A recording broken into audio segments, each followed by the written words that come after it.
ఇవాళ ప్రధానంగా ఈ ప్రెస్ కాన్ఫరెన్స్ అన్నమాట 2 ఇష్యూస్ పైన, ఒకటి అగ్రిగోల్డ్ అంశం పైన, రెండోది నిన్న ప్రధానమంత్రి గారు చేసిన కమెంట్స్ పైన, ఆంధ్రప్రదేశ్ ప్రభుత్వం పైన. మొదటి అంశం అగ్రిగోల్డ్ ఇష్యూ. మీకు అందరికీ తెలిసిన విషయమే. 2-3 రోజుల క్రితం అన్నమాట ఎప్పుడైతే అగ్రిగోల్డ్ వెల్ఫేర్ అసోసియేషన్ నాయకులు ముప్పల్ నాగేశ్వరరావు గారు, తిరుపతిరావు, విశ్వనాథ్ రెడ్డి గారు అందరూ కూడా నిరవధిక నిరాహార దీక్ష చేసినప్పుడు అన్నమాట కొన్ని ఇన్సూరెన్సెస్ రాష్ట్ర ప్రభుత్వం ఇచ్చింది. ఆ రోజు ఆ అసోసియేషన్ని కలిసిన డెలిగేషన్లో మంత్రులు నక్కా ఆనందబాబు గారు, కాల్వ శ్రీనివాసులు గారు, నేను ఉన్నాం అన్నమాట. క్లియర్గా అసోసియేషన్ మెంబర్స్ అందరికీ కూడా సాటిస్ఫాక్టరీగా ఒక సొల్యూషన్ తీసుకురావడం జరిగింది, పరిష్కరించడం జరిగింది. అది చేసిన తర్వాత కూడా ఇవాళ ప్రతిపక్షాలు ఇంకా జటిలం చేయటానికి, ఎందుకంటే అగ్రిగోల్డ్ సమస్య తీరిపోతోంది, ఇది తీరకూడదు, ఇది ఇట్లానే నాంచాలి అని చెప్పేసి ఇవాళ కలెక్టరేట్స్ దగ్గర అక్కడ ముట్టడి కార్యక్రమం కానీ ఇవన్నీ చేపట్టడం మనం చూసాం. ఇందులో ఒకటే చెప్పాల్సింది, అగ్రిగోల్డ్ సమస్యని అత్యంత పారదర్శకంగా చిత్తశుద్ధితోటి రాష్ట్ర ప్రభుత్వం పరిష్కరిస్తూ ఉంది. 28వ తారీఖు నాడు హైకోర్టులో రావాల్సిన కేసు అన్నమాట హైకోర్టు విభజించబడటంతో పోస్ట్పోన్ అయ్యింది. ఇప్పుడు ఇక్కడ మన రాష్ట్రంలో ఇక్కడే విజయవాడలో హైకోర్టులో ఈ కేసు కూడా తిరిగి రాబోతోంది. ఓన్లీ లోకస్ స్టాండీ ఒకటి డిసైడ్ అవ్వాలన్నమాట, ఎందుకంటే Telangana depositors association appeal file చేసింది కాబట్టి. బట్ కేసులన్నీ కూడా ఇక్కడ రిజిస్టర్ అయిన కేసులు కాబట్టి ఇక్కడే కేసు తీసుకుంటారని చెప్పేసి అని అనుభవజ్ఞుల ద్వారా తెలిసింది కూడా. అయితే ఇక్కడ మొన్న అసోసియేషన్కి ఇచ్చిన ఇన్సూరెన్స్లో కూడా ఈసారి హీరింగ్ ముందు రాష్ట్ర ప్రభుత్వం అసోసియేషన్ మెంబర్స్ అందరితో డిస్కస్ చేసి త్వరితగతిన ఈ ప్రాబ్లం కోర్టు దగ్గర నుంచి కూడా సొల్యూషన్ రావటానికి ఎఫిడవిట్ ఫైల్ చేయడం జరుగుతుంది. రెండోది ఏవైతే అంశాలు, ఏవైతే ఆస్తులు అబ్సల్యూట్ అయ్యి ఇంకా కోర్టు ముందు పెట్టనియ్యి, కొన్ని అబ్సల్యూట్ కాకుండా కొత్తగా అటాచ్మెంట్ చేసిన ఆస్తులన్నిటి కూడా వాల్యుయేషన్ మదింపు చేసి దానికి అనుగుణంగా రాష్ట్ర ప్రభుత్వం డిస్ట్రిక్ట్ కమిటీస్ ద్వారా ఆప్షన్ చేయడానికి చర్యలు తీసుకుంటూ అవసరమైతే నిధులు కూడా 200-300 కోట్లు అన్నమాట ముందుకు తీసుకొచ్చేసి పెట్టి ఈ నెలలోనే డిస్ట్రిబ్యూషన్ ప్రక్రియ స్టార్ట్ చేయడానికి కూడా నిర్ణయించుకుంది. అందులో లోయెస్ట్ 5,000 రూపాయలు కింద డిపాజిటర్స్ ఎవరైతే ఉన్నారో వారితోటి మొదలుపెట్టి ఆ తర్వాత 10,000, ఆ తర్వాత 20,000 అట్లానమాట గ్రాడ్యువల్గా రిజాల్వ్ చేయటం జరుగుతుంది. వీటన్నిటిపైన క్లారిటీ తోటి దాదాపు 1.5-2 గంటల ఆ రోజు డిస్కషన్స్ తర్వాత అసోసియేషన్స్ అన్నీ కూడా అన్నమాట సాటిస్ఫాక్టరీగా ఒప్పుకుని రిజాల్వ్ చేసిన తర్వాత ఇవాళ ఒక ప్రతిపక్ష పార్టీ కక్షపూరితంగా, అంటే వాళ్ళందరూ ఉసురు పోసుకుంటోంది, డిపాజిటర్స్ బాధితులు అందరూ ఉసురు పోసుకుంటానన్నమాట, జటిలం చేయడానికి చూస్తోంది. ఆస్తుల విలువను అన్నమాట 10 రెట్టింపు చేసి నోటికొచ్చిన మాట 30,000 కోట్లు ఉంటుందని ఒకరోజు అంటారు, 25,000 కోట్లని ఒకరోజు అంటారు, 35,000 కోట్లని ఒకరోజు అంటారు. నేను ఒక్కటే చెప్తాను, అత్యంత one of the richest party president ఎవరయ్యా అంటే జగన్మోహన్ రెడ్డి గారు. ఆయన భారతీయ సిమెంట్స్లో ఉన్న వాటా కానీ, జగతి పబ్లికేషన్స్లో ఉన్న వాటాలు కానీ ఇవన్నీ కూడా లెక్కలోకి తీసుకుంటే అంత వాల్యూ ఉంటే 35,000 కోట్లు ఉంటే అందులో 10% 3,500 కోట్లు ఆయన అరేంజ్ చేసి సమస్య సాల్వ్ చేయొచ్చు కదా, కోర్టుకు డబ్బులు ఇచ్చేసని ఛాలెంజ్ విసురుతున్నాను. ఎందుకంటే అబద్ధాలు చెప్పి అటు బొత్స గారు అవనివ్వండి, వాళ్ళు అపాయింట్ చేసిన అప్పిరెడ్డి గారు అవనివ్వండి, వీళ్ళందరూ కూడా పచ్చి అబద్ధాలు పబ్లిక్ డొమైన్లో పెట్టి బాధితులను కానీ ప్రజలను కానీ కన్ఫ్యూజ్ చేసి అగ్రిగోల్డ్ సమస్య తీరకుండా ఉండాలి, సాల్వ్ అవ్వకుండా ఉండాలి అని చూస్తున్నారు. కాబట్టి ఆ ఉచ్చులో పడకుండా రాష్ట్ర ప్రభుత్వం తీసుకుంటున్న చర్యలందరూ ప్రజలందరూ గమనిస్తారని అనుకుంటున్నాను. అదేవిధంగా అన్నమాట బాధితులందరూ ఆల్రెడీ అండర్స్టాండ్ చేసుకున్నారు. ఈ నెలాఖరు లోపల ఎన్ని డెవలప్మెంట్స్ అగ్రిగోల్డ్లో ఉంటాయి, ఎంత పాజిటివ్గా ఇష్యూ రిజాల్వ్ అవుతుంది అనేది కూడా అందరూ అబ్జర్వ్ చేయొచ్చు. ఆ దిశగా ఇన్సూరెన్స్ కూడా మేము ఇస్తున్నాం. 2015లో ఫస్ట్ కేసు పెట్టిన దగ్గర నుంచి ఇండియాలోనే మొట్టమొదటిసారిగా కేవలం 9 నెలల్లో ఆస్తులు అటాచ్మెంట్ చేసిన ప్రభుత్వం ఆంధ్రప్రదేశ్ ప్రభుత్వం, సిబిసిఐడి. అయితే సెప్టెంబర్ 2015లో ఎప్పుడైతే కనుక ఒక పబ్లిక్ ఇంట్రెస్ట్ లిటిగేషన్ ద్వారా ఇది హైకోర్టులోకి వెళ్ళిందో అప్పటి నుంచి హైకోర్టు నిర్దేశిస్తానే ఇన్వెస్టిగేషన్ కానీ ఆక్షన్ ప్రాసెస్ కానీ హైకోర్టు అపాయింట్ చేసిన కమిటీ సీతాపతి గారి కమిటీ కానీ ఈ ఆప్షన్స్ అన్నీ కూడా డిక్టేట్ చేసింది. రాష్ట్ర ప్రభుత్వం ఎక్కడ ఏం తప్పు చేసింది చెప్పండి. ఎవరన్నా ఒక్క మీడియా ప్రతినిధి కాదు, ప్రతిపక్షాలు కానీ ఎవరన్నా చెప్పగలరా? ఈ 3 సంవత్సరాల్లో 2015 సెప్టెంబర్లో కోర్టుకు వెళ్ళిన దగ్గర నుంచి ఇప్పటి వరకు కూడా 2 సార్లు అంటే 2 సార్లే అడ్జర్న్మెంట్ రాష్ట్ర ప్రభుత్వం అడిగింది. 100 సార్లు హీరింగ్ అయినా ఏ ఒక్కసారి కూడా రాష్ట్ర ప్రభుత్వం అడ్జర్న్మెంట్ అడగలేదు అని అంటే రాష్ట్ర ప్రభుత్వం చిత్తశుద్ధి, ప్రభుత్వం ఎంత తొందరగా ఇష్యూని సాల్వ్ చేయాలని డిసైడ్ చేసుకుందో కూడా అర్థం చేసుకోవచ్చు. కేవలం కోర్టులో ఉండి అంశమే డిలే అయింది కానీ రాష్ట్ర ప్రభుత్వం ఎక్కడా కూడా ఇందులో తప్పు చేయలేదు. మధ్యలో మీకు అందరికీ తెలిసిందే జీ గ్రూప్ ముందుకు రావటం, వారిని కూడా ఎట్లా బెదరగొట్టి ప్రతిపక్షాలు అనమాట వెనక్కి వెళ్ళేటట్టు చేశారు. ఎవరు ఏ ఇండస్ట్రియల్ గ్రూప్ కూడా వచ్చి ఈ ఆప్షన్ అవ్వకుండా చూడాలి అని చెప్పేసి అని వాళ్ళు ఓపెన్గా మాటలు సజ్జల రామకృష్ణారెడ్డి గారు వారం క్రితం అనలేదా అండి, పబ్లిక్ మీటింగ్లో అన్నారు. ఎట్లా చేస్తుంది రాష్ట్ర ప్రభుత్వం కానీ కోర్టు కానీ ఆప్షన్లు మేము చూస్తాం, ఆప్షన్లు అవ్వకుండా చూస్తామని అంటారు.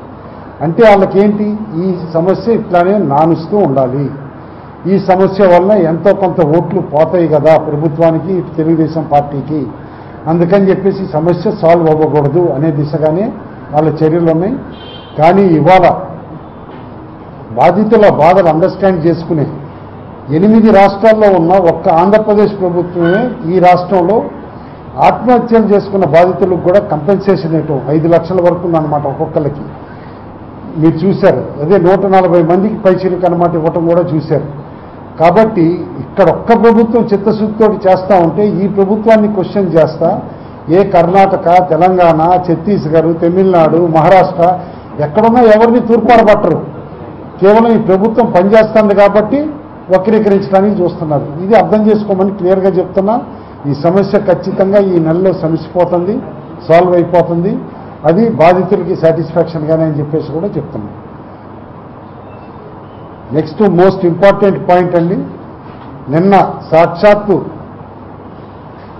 మన దేశ ప్రధానమంత్రి గారు మాట్లాడిన మాటలు అన్నమాట. ఆంధ్రప్రదేశ్ ప్రభుత్వం పైన, ముఖ్యమంత్రి గారి పైన మాట్లాడిన మాటలు వింటే నిజంగా ఎంత దిగజారుడికి దిగిపోయారని చెప్పేసి అర్థం చేసుకోవాలి. నిజంగా వాళ్ళ పేరుకు తగ్గట్టు భారతీయ జుమ్లా పార్టీ, ఎందుకంటే జనతా అనేది అందరూ మర్చిపోయారు ఎప్పుడు. భారతీయ జుమ్లా పార్టీకి అనుగుణంగానే ఒక జూటాకోర్ ప్రధానమంత్రి ఏ విధంగా మాట్లాడతారో ఖచ్చితంగా అట్లానే మాట్లాడారు. స్పష్టంగా చెప్తున్నా, జూటాకోర్ ప్రధానమంత్రి head of A Bharatiya jumla party. ఎందుకంటే వీళ్ళు ఎన్ని జుమ్లాలు చేశారనేది వాళ్ళ నాయకుడు అమిత్ షా గారే చెప్పారు. ఆ పార్టీ నాయకుడు మేము 15 లక్షల ఖాతాలు వేస్తామన్నది ఇవన్నీ కూడా ఒట్టి జుమ్లాలే, ఎలక్షన్కి చేసిన స్టంట్లని ఓపెన్గా పబ్లిక్ డొమైన్లో ఒప్పుకున్నాయన. దానికి అనుగుణంగానే ప్రధానమంత్రి గారు కూడా ఎట్లయితే కనుక రాహుల్ గాంధీ గారు కరెక్ట్ మాటే వాడారు ప్రధానమంత్రి గారి పైన. చౌకీదార్ అని చెప్పుకున్నాడు, చోర్ అయిపోయాడు ఆయన. కావాల్సి వస్తే 1-to-1 డిబేట్కి రాఫెల్లో నేను రెడీ అని చెప్పేసి కూడా అంటే ఆయన మాట్లాడు ఆర్థిక మంత్రి గారితో ఒక లాయర్ లాగా ఇష్యూని కన్ఫ్యూజ్ చేయడానికి రాఫెల్ దిశగానే మాట్లాడతారు. కానీ అదేవిధంగా నిన్న ఈ జూటాకోర్ ప్రధానమంత్రి గారు రాష్ట్రం పైన ఎన్ని అబద్ధాలు చెప్పారంటే అన్ని అబద్ధాలు చెప్పారండి. నిజంగా అసలు క్రెడిబిలిటీ పోగొట్టుకున్నారు ఆయన. వెనకబడిన ప్రాంతాలకి 1000 కోట్లు పైచీలకి ఇచ్చాము, యూటిలైజేషన్ సర్టిఫికెట్లు ఇవ్వలేదు కాబట్టి నేను మిగతా దానికి డబ్బులు ఇవ్వలేకపోయినాను అని చెప్పేసి ఆయన అన్నారు. నేను మీరందరూ చూశారు, వాళ్ళ పేపర్లో కూడా పడింది ఆ స్టేట్మెంట్. నవంబర్ 28 అనుకుంటా ఆ టైం అప్పుడు కలెక్టర్ కాన్ఫరెన్స్ జరుగుతున్న రోజులోనే నీతి ఆయోగ్ టీమే వచ్చింది ఒక ఐఏఎస్ అధికారి నేతృత్వంలో. ఆ రోజు కూడా మొత్తం యూటిలైజేషన్ సర్టిఫికెట్లు చూసుకున్నారు, అన్నీ చెక్ చేసుకున్నారు, ఆశ్చర్యపోయారు. ఇవన్నీ ఇచ్చినా ఎందుకు ఇవ్వలేదు కేంద్ర ప్రభుత్వం అని చెప్పేసి అని వెళ్ళగానే డిసెంబర్ 7వ తారీఖు లోపల అన్నమాట రికమెండ్ చేశారు. 350 కోట్లే కాదు, కరెంట్ ఇయర్ 350, 700 కోట్లు ఇవ్వాలి, యూటిలైజేషన్ సర్టిఫికేట్స్ అన్నీ ప్రాపర్ ఫార్మాట్లోనే ఇచ్చారు అని చెప్పేసాను. నీతి ఆయోగ్ ఎవరి కింద పనిచేస్తుందండి? కేంద్ర ప్రభుత్వం కింద కాదా? వాళ్ళ ఓన్ నీతి ఆయోగ్ ప్రాపర్గా ఇచ్చారు యూటిలైజేషన్ సర్టిఫికెట్లు అని ఫైనాన్స్ మినిస్ట్రీకి పంపించి ఫైనాన్స్ మినిస్ట్రీ క్లియర్ చేసి ప్రధానమంత్రి ఆఫీస్కి పంపిస్తే అనధికారికంగా నాకు తెలిసింది ఏంటంటే ఈ 20 రోజుల్లో దాదాపు 4 సార్లు అధికారులు ప్రధానమంత్రి గారు ముందు పెడితే తర్వాత పెట్టండి అని చెప్పేసి తిప్పి పంపించారు. అంటే ఆయనకి ఈ రాష్ట్రం పైన ఉన్న ప్రేమ ఏంటో అర్థమవుతాం. అండ్ పచ్చి అబద్ధం చెప్తారు పబ్లిక్లో. నిన్న వీడియో కాన్ఫరెన్సింగ్ చేస్తా వాళ్ళ రాష్ట్ర నాయకులతోటి యూటిలైజేషన్ సర్టిఫికేట్లు ఇవ్వలేదంట. ఆఫీసర్ని డిస్మిస్ చేయండి, మీ నీతి ఆయోగ్ వైస్ చైర్మన్ని డిస్మిస్ చేయండి, నీతి ఆయోగ్ సీఈఓని డిస్మిస్ చేయండి, నీతి ఆయోగ్ నుంచి వచ్చిన టీంని డిస్మిస్ చేయండి. మీరు చెప్పింది కరెక్ట్, వాళ్ళు చెప్పింది రాంగ్ అంటే ఎందుకు అబద్ధాలు చెప్తారు? ఇంకోటి 14వ ఆర్థిక సంఘం ఏదైతే గనక మదింపు చేసి డెవల్యూషన్ ఒక్కొక్క రాష్ట్రానికి ఎంత రావాలి డబ్బులు అని డిటర్మిన్ చేసి 5 సంవత్సరాల్లో 2015-16 నుంచి 19-20 వరకు ఈ రాష్ట్రానికి 23,000 కోట్లు పైచీలు కంటే దాదాపు 24,000 కోట్లు డెఫిసిట్ ఉంటుంది. అది ఫార్ములా ప్రకారం డబ్బులు ఇస్తున్నామంటే ఆయన ఏదో తన జేబులో నుంచి ఇచ్చినట్టు, ఈ భారతీయ జనతా పార్టీ ఏదో చిల్లర పడేసినట్టు, మనకి నేనే 20,000 కోట్లు ఇచ్చాను కదా అన్నట్టు మాట్లాడతాడు. పక్కన కేరళకి ఇవ్వలేదా? స్పెషల్ కేటగిరీ స్టేట్స్ ఏవైతే ఉన్నాయో అటన్నిటికీ డబ్బులు ఇవ్వలేదా? 14వ ఆర్థిక సంఘం వెస్ట్ బెంగాల్కి డబ్బులు ఇవ్వలేదా? హిమాచల్ ప్రదేశ్కి డబ్బులు ఇవ్వలేదా? రెవెన్యూ డెఫిసిట్ ఉన్న చోట. పైగా వైట్ పేపర్లో చెప్పాం, ఇది వరకు కూడా డాక్యుమెంట్ రిలీజ్ చేశాం. అప్పటికి 14వ ఆర్థిక సంఘం ఏ విధంగా డిటర్మిన్ చేసిందండి? ఈ రాష్ట్రానికి 100 రూపాయలు ఖర్చు ఉంటే 85 రూపాయలే ఆదాయం ఉంటుంది కాబట్టి 15 రూపాయలు ఇస్తున్నాము అని అన్నారు. కానీ ఇవాళ వాస్తవాల లెక్కలతోటి 100 రూపాయల ఖర్చు దగ్గర 85 రూపాయలు కూడా ఆదాయం రావట్లా, 65 రూపాయలే వస్తుంది. అంటే లిటరల్లీ ఇది ఎగ్జాంపుల్గా నేను చెప్తున్నా. 2015-16 నుంచి 2019-20 వరకు చూస్తూ ఉంటే కనుక దాదాపు 1,00,000 కోట్ల వరకు రెవెన్యూ డెఫిసిట్ ఉంటుంది. కేంద్ర ప్రభుత్వం ఇస్తుంది ఎంతండి? 24,000 కోట్ల వరకు. ఎందుకంటే ఆర్థిక సంఘం ఫార్ములా ప్రకారం అంతే కాబట్టి. అంటే నిజంగా నష్టపోతుంది ఎంతండి? దాదాపు 75,000 కోట్లు. ఇవన్నీ వాస్తవాలు. 14వ ఆర్థిక సంఘం డాక్యుమెంట్ ఎవరైనా ఇంటర్నెట్లో తీసి చూసుకుంటే క్లియర్లీ చెప్తున్న నెంబర్లు.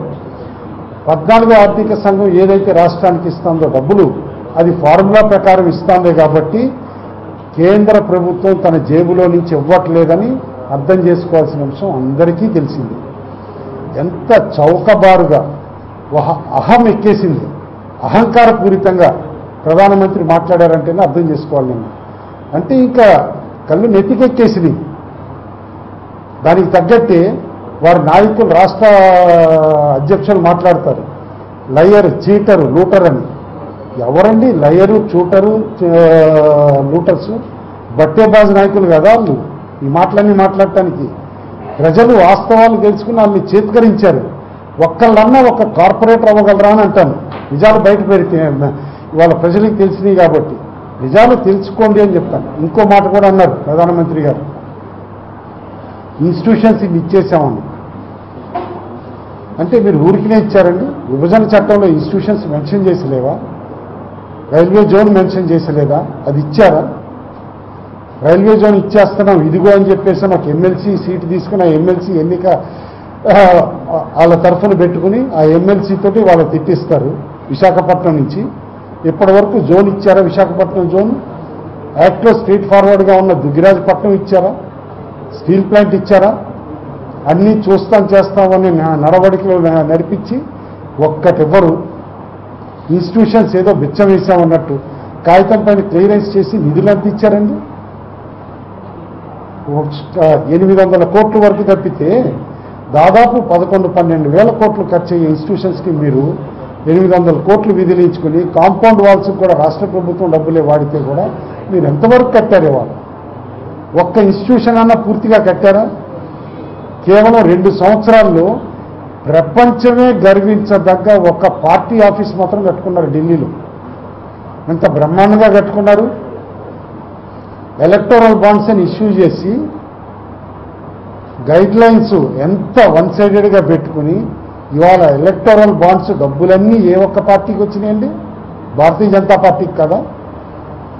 నీతులు చెప్పొద్దు మిగతా పార్టీలకి, మీరు నీతులు పాలిస్తే నీతులు చెప్పగలుగుతారు. మీ నీతులేంటో అందరికీ తెలుసు, మీ బయాస్డ్ పరిపాలన ఏంటో అందరికీ తెలుసు. ఇవాళ మీ అహంకారపూరిత పాలన ఏంటో అందరూ చూశారు ఇక్కడ ఆంధ్ర ప్రజలు. ప్రధానమంత్రి గారు కొన్నన్నా నిజాలు యాక్సెప్ట్ చేస్తే బాగుండేది. ఈ నిజాలు ప్రజలు ప్రశ్నిస్తారని రాష్ట్రానికి రాకుండా పారిపోయి కేవలం వారి నాయకులతోటి వీడియో కాన్ఫరెన్స్ మాట్లాడుతున్నారంటేనే అర్థం చేసుకోవాలి ఎంత భయంతో ఉన్నారు. తెలంగాణతోటి కంపేర్ చేసుకుంటారు ఎలక్షన్ ఇక్కడ రాష్ట్రంతో. తెలంగాణలో వాళ్ళు ఎంతమంది క్యాండిడేట్స్ని పెట్టారు, ఎంతమందిని గెలిచారు ప్రపంచం అంతా చూసింది. ఒక్క సీటు, అది కూడా ఒక సింగిల్ రాజా సింగ్ అని గోషాంబల్ హిందుత్వ పైన గెలిచిన లీడర్, ఆ ఒక్కతన్ని పెట్టుకుని ఎన్ని చోట్ల డిపాజిట్లు పోయినాయండి.